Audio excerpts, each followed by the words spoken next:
Being born, precious home, so long. Bones and me, set this free. Now they won't.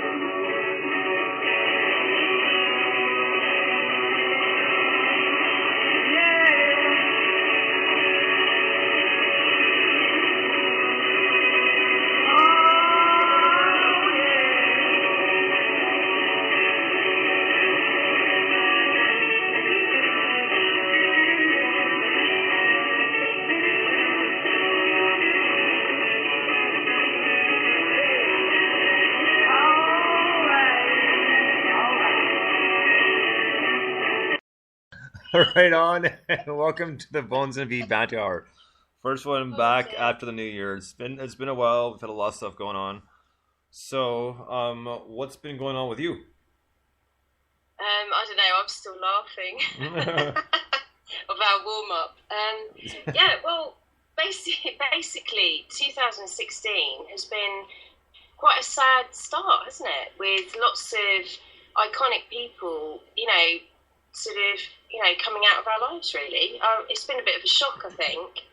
And obviously December as well, we lost Lemmy from Motorhead. And Dirty Phil. Yeah, and so it's all been quite... I think it's affected a lot of people because it's just been one person after another. So that's been quite a difficult thing because actually I feel really positive about 2016. I feel, I think 2015...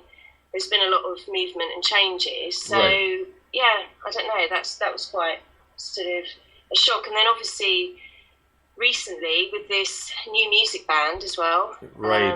Viola Beach. I mean, that crikey. I mean, what can you say? And they're not... Go ahead. No, go on. There was another band, I don't remember the name of them, that I saw online too, that got into a car accident. All three of them are all right. They're recovering, but... yeah, they're the same thing. They were on their way to a show too, and they got into an accident. So it seems like car accidents are big this year for some reason. And people not making it to 70, they're all dying at 69. Like, between like Lemmy, Dirty Phil, David Bowie, Alan Rickman, like. So. Well, it's just John Bradbury as well from the Specials. Right. It's just, the whole thing has been, Glenn Frey, Eagles as well. Yeah, that's right, Glenn Frey, yeah. So you kind of, I don't know, it's just, it kind of, as you kind of get over one, it's just been another shock. I mean, a lot of them have had amazing lives, so we can't really sort of complain. And to be honest with you, David Bowie, I mean, his final album, wow. I mean, I have to keep listening, and it's stunning, So from his point of view, it's almost from beginning to end. He's achieved greatness, and we're right. really lucky to have that, haven't we? Aren't we? Really, that he's gone out with such a powerful album and such class, pretty much. Yeah, no, it's so obviously it's more of a when you hear sort of a young band that potentially I didn't know them as well, so I can't sort of say that. But obviously, potentially, they were doing well. They had their first gig out of the UK. That's a real crikey. The beginning of their career, and it's cut short. It's terrible. Absolutely, yeah. It's one of those things. It's just amazing how much have happened at once. And when I saw Alan Rickman was dead, I was like, oh, really? Like. And he actually didn't start his movie career until he was like almost 50 actually. Yeah.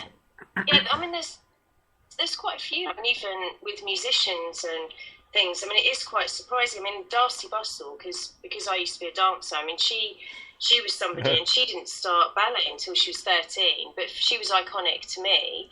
But you kind of, I mean, I started ballet when I was 3 years old. But, you expect these people that do achieve and do reach success to have been doing it forever. And it isn't always the case, is it? It's, and yeah, I mean, Alan Rickman, he's had so many roles that have affected people in different ways, the young and the old. And he's just so funny. I mean, I remember him in Robin Hood. I don't know if you remember that. where he was, the baddie. Oh, I can't remember the name of it, but sheriff, wasn't it? The sheriff in Nottingham. Did you see it? Oh, there's so many hysterical, moments in that, comedy moments that even now I'd forgotten about it, and I thought, he's really been in so many. Which are great, aren't they? And so, obviously Hans Gruber in Die Hard. Yes, yeah, nice. Is it nice suit, Mr. Dukaki? Yeah. What does that mean? He was so versatile and so had such an impact, I guess, on everyone. But one of my but he'll live on. See? Oh, absolutely. That's the fantastic thing about film. One of my favorites that he was in, it's kind of a cult classic because, there's a whole string of them. It does Dogma by Kevin Smith. Right. And Kevin Smith had done Mallrats, Chasing Amy, all those. And it's funny because he plays Metatron, one of the choirs of angels in heaven. And so he appears to this woman, and he's on fire, like purposely on fire. He's like, no, behold the awesome Metatron, blah, blah. And then she puts him out with a fire extinguisher. And she's like, who the F are you, and get the F out of my room? And she's like, oh, that's Shirley. I'm soaked, and she's and yeah, it's almost like, yeah, all right, that's finished your. But when she asks like a minute into the arguing sort of thing, she's like, what are you? I'm pissed off, is what I am. Like, oh dear. That's great. Yeah. No, there is a scene. You'll have to see Robin Hood again. It's the one with Kevin Costner. Oh yeah. And yeah. there's a scene in it where he's with Maid Marian, and it honestly, there's bits in it. It's just hysterical. It really is. Kind of Monty Python-esque. It's a bit mad, but it's great. But yeah, so that was kind of the beginning. But from my point of view with things, my radio show, I've done a couple of episodes live now, which I'm really proud of, because obviously working the sound desk and interviewing and all that kind of stuff, and everything always when you're live, it's a lot different, isn't it? Headphones don't work, or you turn up, and just recently we've had trouble with the CD player and stuff like that, so they've had one on order, but you turn up and it's like none of the CDs are playing. None of the CD slots are working, and but the vinyls are, and I'm thinking, why didn't I get my vinyl collection? It's just like, so, but that's all good experience, So for me, I have had support from sort of studio managers, but equally it's all voluntary, so things do go awry, and some of my episodes have gone missing, and it's all learning curve, isn't it? It's all good. So. And I've had some great people on, like Grasscutter. They did a phone-in, and it was the first for me live. And I've also had Ed Blaney from the Salford Music Festival. So that was nice. He actually came down, 4-hour drive.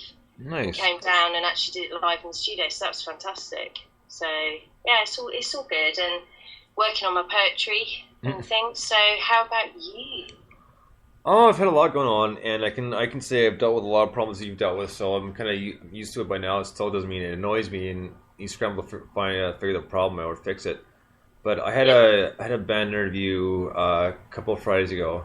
I've seen the band live a few times. They're a cool band, but the drummer made a comment, a really bad joke in poor taste. Right. And I was not all impressed. It wasn't like maybe a minute or two after that the interview was done, and I've since deleted it and downloaded it off the app, because like that's the first one ever I've had to actually mark it as explicit. And I was not impressed. I couldn't believe he said what he said, and they said it a second time. I'm not going to repeat it, so don't expect to hear it. If you want to hear it, I can send you the Dropbox with a file so you can listen to it. It's closer to the end, but I will not repeat what he said.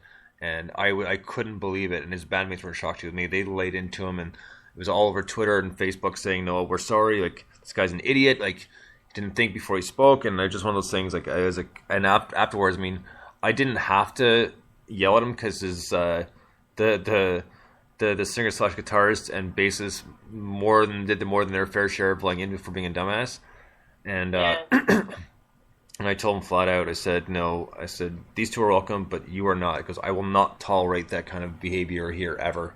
Because you're not welcome back here ever. I'm sorry, but you sent it to me, and to be quite honest with you, I mean, the thing that's really upsetting is the fact that you're actually putting a lot of time into giving people support, promotion, airplay, and jokes or whatever they feel that should be hidden, and done in private are not acceptable. And it really, the odd swear word, okay, maybe you can, sort of edit it later right. or cover it up. But when it's something that's totally incorrect, then no. I mean, that's inexcusable. And people know better, Exactly. Well, and that's the thing. Is with swearing, I don't mind, but to a certain extent, I don't want it throughout the entire thing. Like, once here, there, it's fine, but I don't want, like, every sentence they speak has one in it, because, I mean, after a while, people may take offense to it, or they just will stop listening, and that's not what I want. But like I said, I couldn't believe, like he said that, but I told him, I said, no, the other two members are welcome back, but you're not, because I will not tolerate that. And you got one shot only, and that's it. You're never going to shot again to talk on live on air. And let someone else wants to give it to you, they can, but I'm not. I refuse to. Like that. No, I think, and also you've worked hard. You work hard. You've worked hard to kind of build what you're doing, and things like that can be detrimental to everything that you've sort of built up so far as well, which is really uncool. Exactly. So like I said, it's done. It's over with, and it's no longer available on the Spreaker website. But like I said, I will not repeat it because it's not happened. Anyways, so that aside, I mean, it's been fun to have had a good bunch of New Music Saturdays, and had Nick and Ann join me Nick plays drums for House of Cards, and Ann is doing solo stuff right now. I did actually try and stay up, but every time I try and stay up, then you go, oh, it's going to be delayed, and I go, oh, it's like for me, it's like, oh no, another half an hour, and then that's when I kind of, I'm kind of drifting in and out, because I think I started the beginning of that, and then it was that was me done, because it was mad o'clock. Well, yeah, I mean, the only thing is with Nick and Ann, we get talking and chatting, so that's the thing, is as much as we want to, we never seem to start on time when they're guest hosting. It's just because we're catching up and stuff like that. It's like, oh crap, now we gotta get the stuff done quickly. So no, well, it's actually quite nice to talk to you an early hour for me, because normally, or just recently, we've been doing, when I have filled in or been on New Music Saturday, it's like really almost feels, because it's so early in the morning. Well, yeah. I enjoy it. It's good. It's good fun. Yeah, I try to back it up for you a little bit, so it's not too late. I mean, yeah, I know it's still late, but like I try to just get a little, like at least an hour and a bit earlier, because I understand it's 5. You guys are 5 hours ahead, so 2 in the morning, your time's not the most ideal time to go on live on air, right? So I think that just about, yeah. But it's all good, and I do tend to keep it together, which is quite unbelievable for that early hour in the morning. But anyway, yeah. So I love your face there. Yeah. So should we get to our first track? Yep. This one, the artist is called Girl Peculiar, and the song's called Believe, and I'll let you talk a little bit about this, because these are the stuff you sent me. Yeah, well, as I say, I interviewed Ed Blaney on Freem FM, and Jenny Shuttleworth, who's the lead singer of the band, she kind of approached him when he was a radio DJ on Salford Radio, and I think what it was is they began to collaborate because he really liked her drive and her enthusiasm, and they arranged a meeting, and then they found that actually working together, sort of it worked really well. So I think she's got a really unusual and great voice.